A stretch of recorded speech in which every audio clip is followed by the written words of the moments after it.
nation that you call yours, people can do what has been done to our children in West Cameroon. I call it West Cameroon because you will never take it out of our mouths again, because that is a territory in which we believe in freedom. To go out on the street and demonstrate is a basic right for us. And that is why we are saying that there are two Cameroons that came together. If you are telling us, like a state minister stood here last year and told us that what happened in Cameroon is like dropping a few cubes of sugar into a basin of water. Who is the sugar and who is the water? I'm asking the government bench of Cameroon. Who is? That you rape our children. My brother's daughter has been raped in Boya. I swear to you, the government of this country, does the president of this country know that the governors and the DOs and all the administrators you have sent to West Cameroon are out there behaving exactly like an army of occupation? Our people have nowhere to go. We have made all the efforts. Our ancestors and our forefathers trusted you to go into a gentleman's agreement that two people who considered themselves brothers could go to live together. If this is what you show us after 55 years, then those who are saying that we should break Cameroon are right. They are correct. The people of West Cameroon cannot be your slaves. The people of West Cameroon are not. You did not conquer them in war. If this is what you are saying that we should live in, I say simply no. It will not work. How do you have an army that's supposed to protect children step out there, beat them, and rape some? It is not heard of in any country. This is the 21st century, and anybody who does that and cannot be willing for his government to pay the price, we will exact it on you. Because you are making us believe that we went to the wrong place.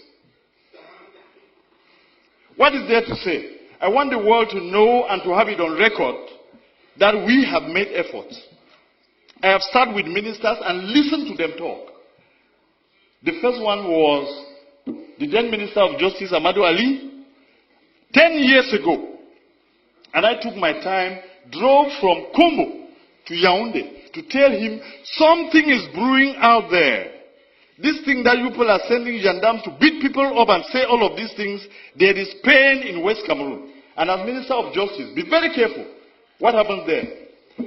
And he turned around, looked at me, and told me, Mr. Wilbur, it is your people who choose to come here. He is alive. He told me. Last week, I went to see the Minister of Higher Education, Professor Famindongo, and I told him, the problems in Cameroon, the problem we have in West Cameroon, is the problem that will bring down Cameroon. If you do not handle it well, you will not know Cameroon as it is in a few months or in a few years. When people have had pent-up anger and pain, humiliation, for over 50 years, when it bursts out, you will never be able to control it. And I told him. And simply what he asked me was, qu'est-ce que vous allez faire? Because you have your army of occupation out in West Cameroon, you believe that when the people will rise, even if you took the whole of the French army and added to yours, you will never bring them down. And we have no need for that. We don't have any need for that in the 21st century. I was one of the believers in a unified Cameroon.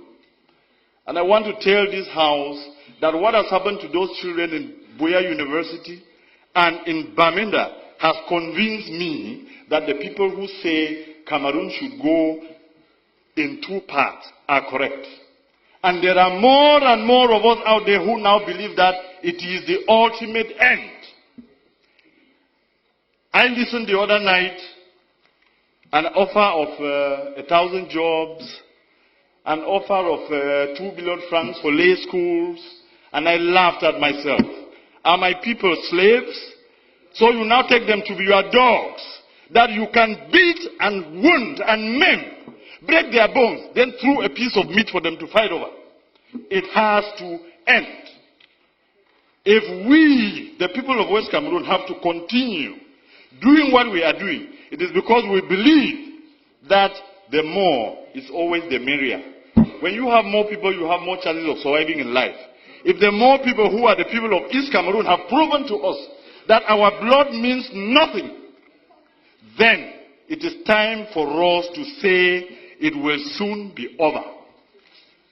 I want to give you a quote here in this house that I borrowed from the American liberators. When injustice becomes law, resistance becomes a duty. The people of West Cameroon have a duty to resist your oppression. I call it oppression because of what I've seen in the field. Let me quote you another two instances. 3 weeks ago, there was an incident in Bangolan, which is a neighboring village to Jakiri, where I come from. And I don't know what it was about, and a gendarme officer was killed. And the forces of law and order, under the instructions of the SDO of Ngokitunya, move into Jakiri, a neighboring village, and take away 100 men. Just beat them up, break their bones, and then just leave them there. And I went to that place where he took these people, and I told him, Mr. SDO, you are going to release my people. He sent soldiers to me, and one of them told me, I said, I am the representative of these people because I'm a parliamentarian. And the guy, young man, turned around and asked me, Et puis quoi? On n'est pas ici à Yaoundé. And he drew a line on the ground to tell me, if you cross here, you will see the consequences. Unfortunately for him, I happen to be a descendant of the warriors, so nobody draws a line before me. And I crossed, and I told him, shoot me. I told the SDO, release my people. In 12 hours, he released them. But some are still lying in the hospital. They beat and kicked a woman and she miscarried, a pregnant woman. And nobody can question this. That is the reason in this master plan to finish our culture and our people. You have chosen that every single administrator or every commander of the army is from East Cameroon. That is why they sit there and they can kill the people without remorse. This has to end. Mr. President, Mr. Speaker, I want to repeat this quote. When injustice becomes law, resistance becomes a duty. We, the people of West Cameroon, will resist you, and if you want to take that territory by force, you will kill to the last man before you take it. And you can start from me today. You can start from me. It has to end. Somebody has to know that this is not how you treat a people. 50 years is too long. 50 years is a very, very long time. And we come here and sit just talking about the budget. You normalize murder. You normalize rape. Mr. Speaker, I am sorry to tell you that this is part of the resistance. You will hear me to the end. When injustice becomes law, resistance becomes a duty. It is my duty to defend my people. You will not stop me because of lack of time. Or if you want to, you can call your brutal gendarmes to come and kill me here. I will not. I will not. I want you to hear this, Mr. Speaker, that my people are suffering, and that the cube of sugar that was defined in this house, are you just angry, Mr. Speaker, that the person you considered your slave, a slave has risen in the master's house and is asking a question? I have. Mr. Speaker, I'm telling you, this is part of my resistance, and you will hear me to the end. Bring the brutal soldiers who raped our daughters to take me out of here. I will say it to my end. I will say it to the end. There is nothing you can do to me. I'm wondering whether His Excellency the President of the Republic knows that the governors and the DOs are behaving exactly when they are posted to West Cameroon as colonial masters. When they abuse people and insult them and do all they have done, we have to resist And we have to tell you, our people will not be brought down because we came into this union as equal partners. Yes, sir. And I am done. And I am done. And we will resist. And there is nothing you can do to stop us because this is part of our culture that we inherited. You people who fear every administrator and every ruler, we challenge our rulers, we take them to task, and that is why they are accountable. Thank you very much.